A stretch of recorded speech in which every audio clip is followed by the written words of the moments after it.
Turn left onto Mason Road.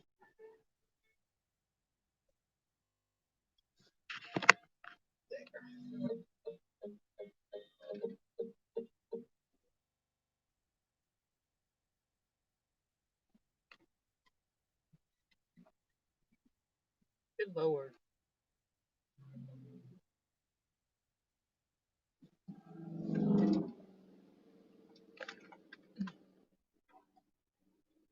In 1.9 miles, turn right onto Fowlerville Road.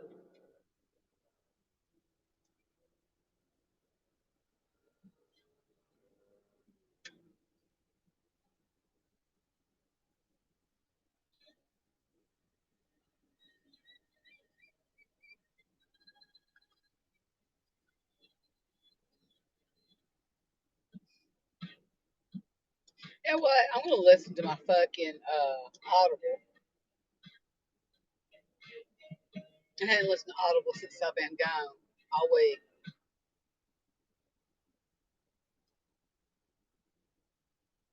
If I'm gonna get a copyright strike, might as well get a copyright strike or something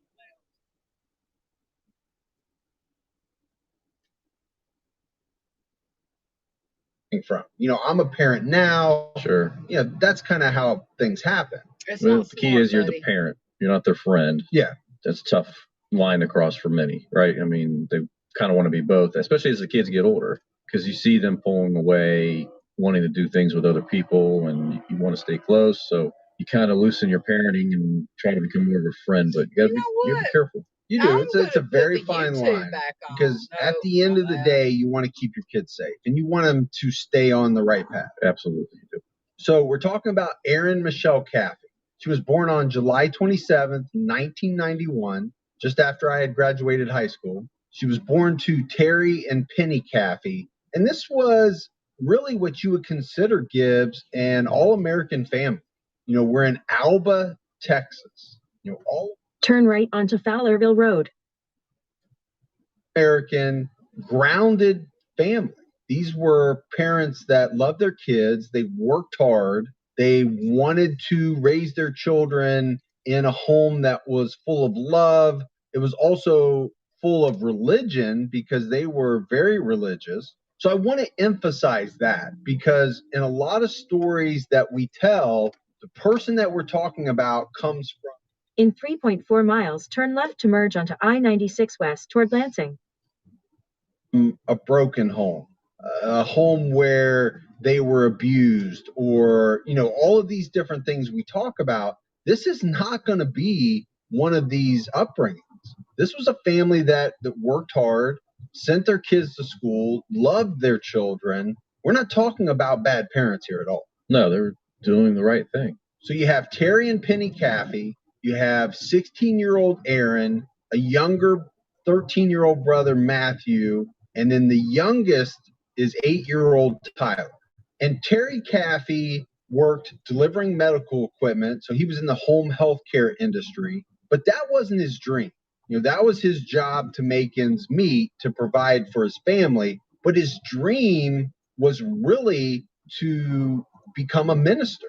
And he did preach at the Miracle Faith Baptist Church, and he was working towards his goal, his dream of being an ordained minister. He wanted to spread the word of God with others. And as I mentioned, very religious family. The mother, Penny, was a very well-liked and talented seamstress. That's got some skills there, man. And that's a good person to know. Yeah. Got to be able to work that machine, man. Or do it by hand. Yeah. But she didn't stop there.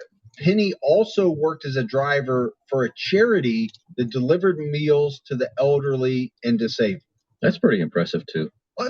That's what I'm trying to get across is Terry and Penny were great people. Yeah. I was just trying to think, could you deliver meals to people? I don't know if you could. Why not? I can drive. No. I think the meals would get there. I think they might be a few, like fries short or something. What? I think you crack open a case and eat a couple, like, I take 2 from this one, 2 from that one, 2 from that one. They'll never know. And... I'm on a diet now. Now, I will go back to my younger days. Yeah. I had this job, Gibbs. We always talk about our past jobs. I had this job. I think it was called Takeout Taxi. This was I mean, we're Wow. talking 20 some Yeah. years ago. Yeah. Way before Uber, way before Uber Eats and all Right. these things. So what this company did is they hired people, used their own cars, and we used CB radios back in the day. Sweet. So you would get the Breaker call. 19. Yeah. So I would get the call on my CB radio, and it'd be, Breaker 19, Sphincter 9, or Ringworm. Yeah. And then they would tell me where to go. So it would be like all these different restaurants. Yeah. And I would just go pick up the order, right, and deliver it to somebody's house. Wow. Yeah. That's impressive. But to your point, Gibbs, there were times, and again, I'm not proud of this. Oh, here we come. That I did sample maybe some of the food. Okay. Oh, say mine comes filled up. Just to see what was going on. But they're like, don't they normally send like 8 mozzarella sticks? Why is there only 6? Why is At the next light, turn left. T-bone so small? Yeah, why does it look like someone cut into this? Because Fergie had his steak knife set with him, and he sampled it. Right now, someone's ordering some food delivery service, and they're thinking about, maybe not a good idea. Yeah, but that was that was an interesting job, to say the least. Yeah. At the light, turn left to merge onto I-96 West toward Lansing. Getting back to Terry and Penny, and I don't want to drive it into the ground, but it is important to this story to know who these people are at this point in time. So just a good mom and dad. Yeah, deep-rooted in faith. People. Wanting to raise their children to be the best that they could be. Penny also sang in a gospel ensemble that was called the Gaston Sisters.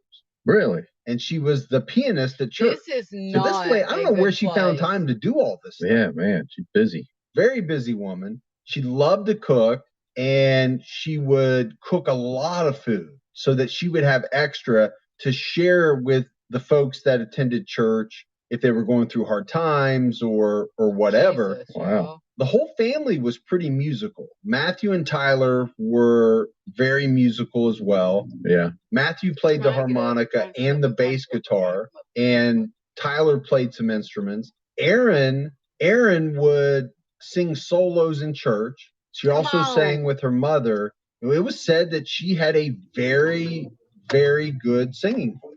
Like you and I. Like you and I. Yeah, Damn, exactly. That's a bad. And there actually is, if you want to go check it out, she did an interview, I think it was with Piers Morgan, where Aaron sang, I think it was maybe Amazing Grace or something. Really? You can hear it. It's out there on YouTube probably somewhere.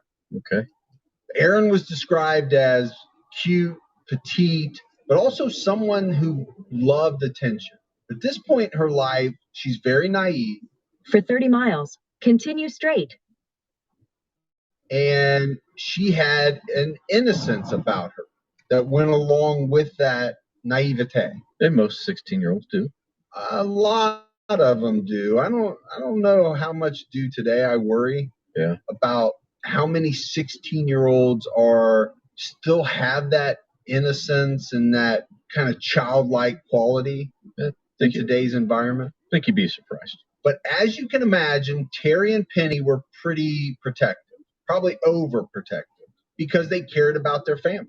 They had recently moved to Alba, Texas. Aaron had gone to public school from grades 1 to 7 in the town of Celeste. And then after moving to Alba, Aaron and her brothers were homeschooled for about a year. But when she started as a freshman in high school, she was allowed to go to public school, as were Matthew and Tyler, even though they were younger. So this is where they started to make new friends. Things were going well for them at public school in Alba. And then Erin turned 16 in July of 2007. She gets her driver's license and an old Chevy pickup truck. I mean, really, Gibbs, what else do you need? Come on, Man. You got a driver's license and a Chevy pickup truck, you're good to go. Should be pretty happy. So she has that, and then she gets a job at Sonic.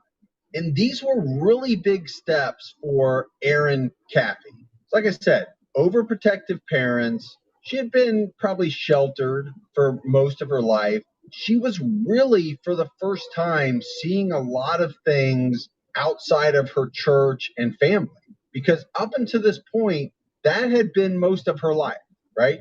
Church and family. But as they often do, things start to happen as kids get out into not even the real world, but out from being sheltered, I guess I would say. Aaron was seen making out with a boy at church, and apparently she let him put his hand under her shirt. At church? At church, it said. That's not good. It's not the ideal place to be playing around. Feel like going for second base? I think that is what you would call second base. Second base, yeah. Yeah. All right. Trying to make second base inside the church. Yeah, it doesn't seem like the best. I mean, you have a car, you have your own truck. Yeah. Drive somewhere else, I guess. I hate to say that because I don't want my daughter doing that. Well, I mean, it's life, It Stuff's is going life. to happen. And just try not to do it inside the church pew. I think it's just the inside the church thing that kind of threw me on that one. Yeah, it's kind of risque. Risque. Yeah. That's a good word for today. Yeah. Her parents found out about this, and she tried to invite this boy over to the house, calling him her boyfriend, but her parents weren't having any of it. They basically told Aaron that she was not allowed to see this boy again. But Aaron is going to eventually meet some people who are going to change her life. She meets 19-year-old Charles James Wilkinson, 20-year-old Charles Allen Wade, and 18-year-old Bobby Gale Johnson. Now, let's keep in mind, Aaron Caffey is a 16-year-old freshman in high school at this time. So they're 2, 3, 4 years older than her. Yeah. It's always it's a problem. Can be a problem, but especially for the family that we just talked about. Right. Very overprotective. You can kind of see where this thing is headed. And these four, they kind of formed their own clique, spent much of their free time together, and really just the four of them. Didn't spend much time with any of the other teenagers at school. Aaron met Charlie while she was working at Sonic, and she would later say that they had an instant vibe. And he eventually asked her out, and as often happens in the life of a 16-year-old, she thought she was in love with him very quickly. Now, Charlie was a senior in high school when he met Aaron, and he wanted to join the military. He had already finished like an Army pre-boot camp the summer before his senior year. He was a good student, never really had any major type of problems. The only thing that was really said about Charlie Wilkinson was that he was into really big cowboy hats, Gibbs, like you are. Got to wear them big. 10, 15, 20 gallon. Got to wear them big, man. If you're going to go at all, always go big, yeah. But he liked these big cowboy hats, and he would wear them to school, and teachers would be forced to ask him to take off his hat, probably because nobody behind could see what the hell was going on at the board. And he didn't like this. He wanted to wear his hat, and he would sometimes get into arguments with teachers over this. But again, other than that, most of the stuff that you read about him is pretty benign. Charles Wade had already graduated. But not only that, Gibbs, but as a 20-year-old, he was already married, separated, okay, and was in the process of getting a divorce. That can happen. It can happen, but it happened young for him. Yeah. He did have a 5-month-old child that was in this mix, and he wanted custody of this 5-month-old child. But that's not cheap. And for a 20-year-old, that can be a daunting task. He needed $2,000 for the legal fees to move this custody attempt along. So this is going to play a factor in what's to come. 18-year-old Bobby Johnson worked at the local Dairy Queen and was the new girlfriend of Charles Wade. So this is kind of how all the pieces of the puzzle fit together. Aaron and Charlie like each other. Bobby and Charles Wade like each other. And Bobby said that she was deeply in love with Charles. Bobby was known as bright, smart, articulate. She did some theater. She was well liked. But things for her, just like they would with Aaron, start to change when she hooks up with Charles Wade. She ditched all of her old friends and she started skipping school. And we get back to Aaron. She's falling in love with 19-year-old Charlie Wilkinson. They were seen holding hands at school. They were ditching school, sneaking out so that they could 19-year-old, kiss and 16-year-old. do whatever teenagers do when they sneak out of school. But the key thing about this is, no shock, Terry and Penny Caffey did not approve of Charlie. But Erin didn't care. She was head over heels in love with him. Charlie started to show up at church services where church members saw them by themselves, sitting, holding hands. Okay. And this kind of became a known thing within the church community that the Caffey family was at odds with Erin over her dating this Charlie Wilkinson. But I don't think church members made a lot out of it. They probably thought that these were just the normal problems that come on with, teenage love. Yeah, I think so. It's not like alarm bells were going off in anyone's head at this point. No. This is normal teenage type things that all teenagers go through. No one could have thought that things were going to progress and end up the way that they do. The pastor's wife at the church would later come out and say that she noticed Erin was different. And even the pastor and his wife, they warned Erin against getting involved into something that they felt was just way over her head, way too deep for her. And there's always going to be that, I don't want to say maturity level. So I can't really put a name to it. But I mean, there's definitely a gap between those ages at those early stages of life. Things that you learn and situations that you are able to handle. Well, I think 3 years is not a big age difference, but at least my thought, Gibbs, is the younger you are, the bigger it is. Right? If you're 30 years old dating a 27-year-old, there's not much difference there, maturity level wise. No, I think when you get past a certain, you can be 40 and date a 52-year-old. You date a 25 and a 35, no big deal. All right. Well, you don't have to go through your whole dating history. No. You can just use other examples. Why do you always have to use real life examples? I don't know, because they're trying to keep it real. But would you agree with that? I'm sure there's some 16-year-olds and 19-year-olds that are very close maturity wise, but there can be some that are big gaps, big differences. Yep. It's one of the reasons why we talked about and kind of harped on the fact that Erin Caffey was sheltered. She had not been exposed to a lot of the things that many other 16-year-olds probably would have already been exposed to. Yeah, there's a level of what I call street smarts that comes up, when you aren't so sheltered, when you allow your kids to you can still keep them safe and protected, but you kind of got to let them get out there and get a little dirty. Does that make sense? I don't know if dirty is the right word. Let them get a little. I think I know where let them stumble a little bit. No, experience. Yeah. There are some things that you need to experience, hopefully in the safest way possible. Yeah, you're ready there to catch them, pick them up, dust them off, push them back out again. But you're going to have to stumble some. Yeah. If you can't be in a bubble. No. For 16 years and then all of a sudden be exposed to what I would call the real world. The world tear them up, man. You're not going to be equipped for that. No. And I'm not saying she was in a bubble, but she was very sheltered. Yeah. And Erin, I think, is walking a very fine line at this point.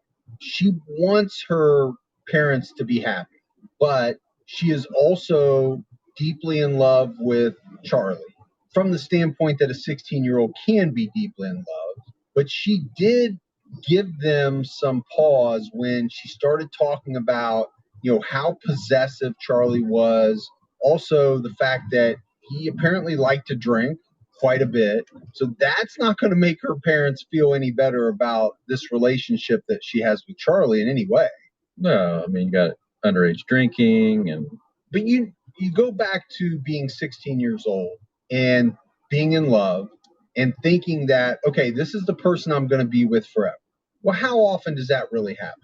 Not very often. But at the time when you're in that feeling, it feels like it. And this is where Erin was. She thought she was going to be with Charlie forever. Yeah. And her parents were starting to stand in the way of that. And they begin fighting all of the time, almost exclusively over Charlie. Her parents didn't like him. They didn't want Erin dating him. They didn't like the age difference. Like we mentioned, his excessive drinking and how he appeared to be extremely controlling of Erin. So I'm kind of siding with them on this. There's a lot of red flags here as a dad that would make me think this might not be the most stable relationship for you to be involved in as a 16-year-old. Yeah, I think it would have been a hell no for me. Mm-hmm. Like, sorry. And there might have been some of that. 19-year-old, 20-year-old, whatever.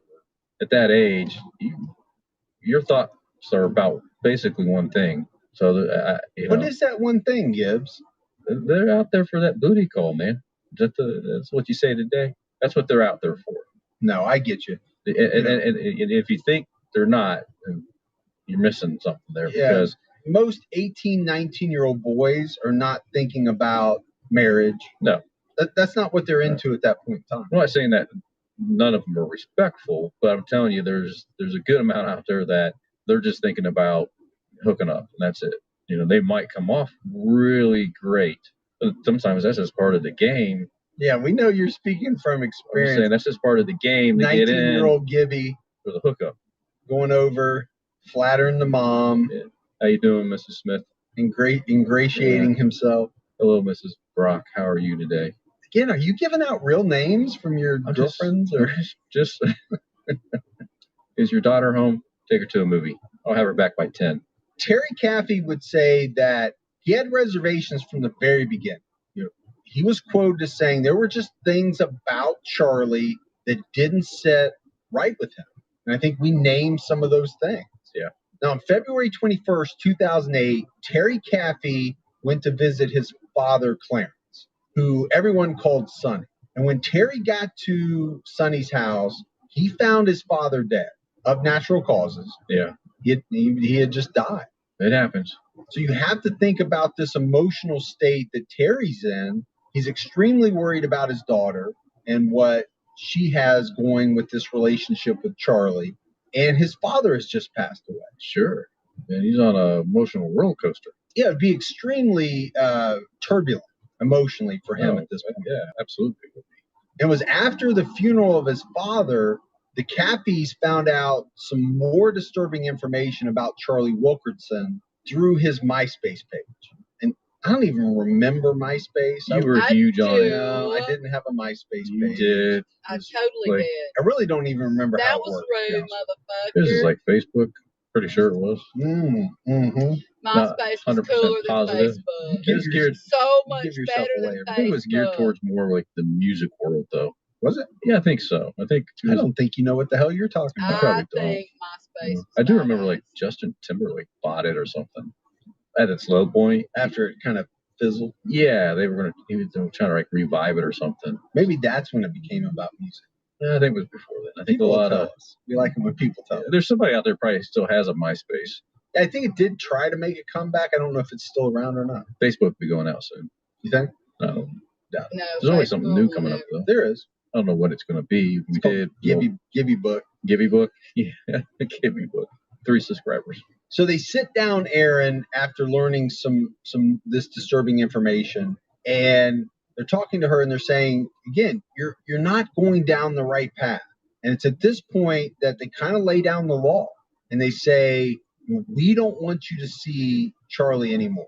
They took her phone away, which we kind of know, Gibbs. That's about one of the worst things you can do to a teenager these days. Especially now, man. It's like the end of the world. I mean, if you take their phone away, oh my gosh.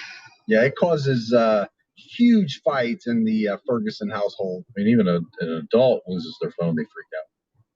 Save 3 minutes via Marshall Road. Yeah, but what they didn't know, what the Caffeys didn't know, was that Aaron was already behind the scenes formulating a plan. She had decided that the only solution to her problem of being able to see Charlie was to kill her parents. I just want to think how you get to that point, in the thought process, that you just jump from, could I run away? Could I do this? Could I just sneak behind them? Or what if I just kill them? What if I just take them both out completely? Then it won't be In 10 miles, take exit 98A onto Lansing Road South. a problem. It is a huge leap. Yeah. But, especially for a 16-year-old. But nowhere along that thought process, is she going to think about, I'm still underage. I'm still going to have some form of legal guardian, either appointed by the court or some family member. So it's still going to have the same issues. Yeah, but maybe that family member is going to let me see Charlie. Maybe. I don't know. Yeah. The problem is you don't know who that person's going to be. You know what's harder than actually trying to get into your head? Trying to get into the head of a 16-year-old girl.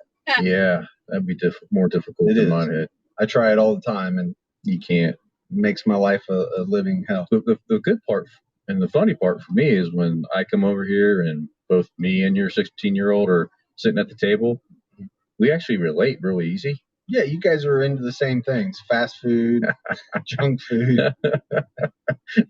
She understands what I'm saying. Yeah, no, it's not the correct word. She's like, yeah. Like, there you go. Her speech is a lot like your speech. Yeah, we're right there on the same page. What does that say about me? I don't know. Not good. But getting back to this, when you think about it, what have they done? They've taken away her phone and they've told her that they want her to stay away from Charlie.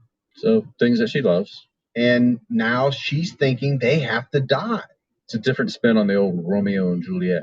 But apparently she had been planning this for a while, right? Because this didn't happen like all at one time. It happened over, a period of time. Sure. She was planning this while she was at the funeral of her grandfather. Wow. And she had apparently spent about a month talking about this idea with her friends. Now, that's a strange conversation to have. And what are these friends thinking? And why are they not, speaking up? Yeah, why are you telling your mom that? Most likely it's because they thought it was just bluster, right? Just talk. Yeah. I'm mad at my parents. I wish they would go away. Wish they were dead. Yeah. Wonder how I could kill them. Anybody here want to help me? Is that kind of how it probably went? I don't know. That would be a little bit more of an alarm bell if that's how it actually Charlie would later be quoted as saying, Aaron and I were in love, and the only way we could be together was to kill her parents. So I think that sheds a lot of light on how messed up this situation is and what these two young people are thinking. I mean, it really is. It's I don't even say bizarre. It's just crazy. Well, to get to that thought process. And to get there so quickly. Yeah, it ramps up. Boom. They got to that kind of indecision, what in my eyes seems to be very, very quickly. The parents don't want us together. This is our only option. So we jump to March 1st, 2008, and it's around 1:30 a.m. Charlie and Charles Wade go to the Caffey home. And Charlie had promised Charles Wade $2,000 if he would help him kill Aaron's parents. So now remember, Charles Wade needs $2,000 for the legal fees for his custody fight over his 5-month-old child. So he said the magic number. Yeah, he gave him the magic number. Yeah. And Aaron had told the boys that they would find the money inside a lockbox in the home. 18-year-old Bobby Johnson goes along with them. It's her silver Dodge Neon that they're using for transportation. Now, Charlie is later going to say that Bobby had no idea what the plan was. She was along for the ride. She didn't know that they were going to kill Aaron's parents. This is what Charlie says. So Charlie, Charles, and Bobby, they pick up Aaron. They drive around for about an hour thinking of a plan. And what they say later is that they even asked Aaron if she had any change of heart. But she told them there was no going back at this point. She wanted her parents to be killed. So they formulated a plan to kill the family. And this plan was that Charlie was going to kill the parents and Charles Wade was going to kill Aaron's little brothers. They wanted no witnesses left behind, Gibbs. So let's think about this for a minute. Unbelievably horrible that Aaron wants her parents dead. But she's also plotting the murder of her two younger brothers. Yeah, that's just messed up. That's just messed up. Just to be with a boy. And that adds a whole another level to it. Yeah. As if the first part's not bad enough. Just to be with some boy that 2 years down the road you're going to hate. That's how it works out. If it makes it 2 years. Yeah. But again, jumping into the mind of a 16-year-old, she's not thinking like that. She's not thinking that Oh, I get it. 98% of relationships at this stage in life only last 8 months. Yeah. 10 months, whatever it is. She thinks it's the, happily ever after. The real deal. They're going to get married, white picket fence, and all of that. So Aaron and Bobby stayed inside the car while Charlie and Charles Wade went inside. And Aaron had left the front door open for them on purpose. The two boys had .22 caliber pistols, but they also brought along samurai swords, which seems to be a strange combination. Very strange. But this is what they have. Maybe they just went with what they had at their disposal. Charlie goes to the room of her parents, and he just opens fire on them, firing shots until his gun jammed. Charles Wade stepped in, was able to unjam the gun, and he shot 2 more times. And Charlie slashed at Penny Caffey's throat with the samurai sword. He wanted to make sure that she was dead. As you can imagine, Gibbs, this gunfire pretty loud in the house, even though it's a .22. In 2 miles, take exit 98 onto Lansing Road South. Woke up the 2 young boys, and they're calling out for their parents. But at the same time, they locked themselves in a room, which is pretty smart. It is pretty smart. For a couple of young boys. They hear gunfire. They immediately lock the door. But Charlie's able to get into the room, get the boys, and it's later going to be said that Matthew was trying to fight. So Charles Wade took his gun and shot Matthew in the face. He falls to the ground, is not moving. Charles Wade then stabbed Tyler with the samurai sword, and Charlie is later going to say that he thinks he stabbed Tyler as well. So they have essentially entered this home, slaughtered an entire family, and they're ready to leave. They grab a suitcase that belonged to Aaron, and they get out to the car where Aaron and Bobby are waiting. And when they stay in the middle lane, get in the car, this is what gets me, Gibbs. Aaron was described as being almost giddy when they relayed the news of what happened to her. Apparently, use the right lane to take exit 98A onto Lansing Road South. She said, I'm glad that's over. And that almost chills you to think she could be so callous about her entire family just being slaughtered. And then you take the exit. Talk about the money that they were able to get from the home. It was supposed to be $2,000. Instead, what they were able to get out of the lockbox and Tyler Caffey's wallet and Penny's purse was a total of $375. Wow. So you just annihilated an entire family for the sum of $375, and so that stay in the left 2 lanes. These 2 teenagers can be together without interference. In 2.1 miles, take a slight right turn to merge onto I-69 south toward Fort Wayne.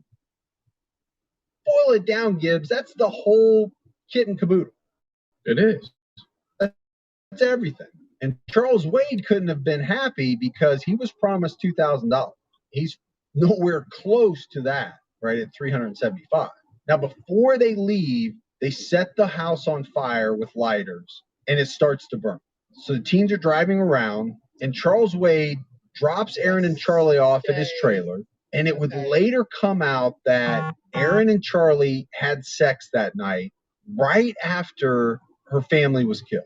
Right? So think about this. They're jubilant. I mean, they're having sex. They're like finally free. Yeah, they're definitely celebrating. They're celebrating. Yeah. That's a great word. So there's only one police officer working when a call comes in at 4:30 in the morning about the shooting at the home of the Caffeys. And it's probably something we should have talked about up front, but just how small Alba, Texas is, Gibbs, because it's going to play into this story. We're talking about a population of maybe 400, 500, 600 people. Really? For Texas, huh? Yeah. I mean, this is rural Texas. Yeah. The whole town is about 1 square mile. I mean, when you read about Alba, Texas, it says it's a town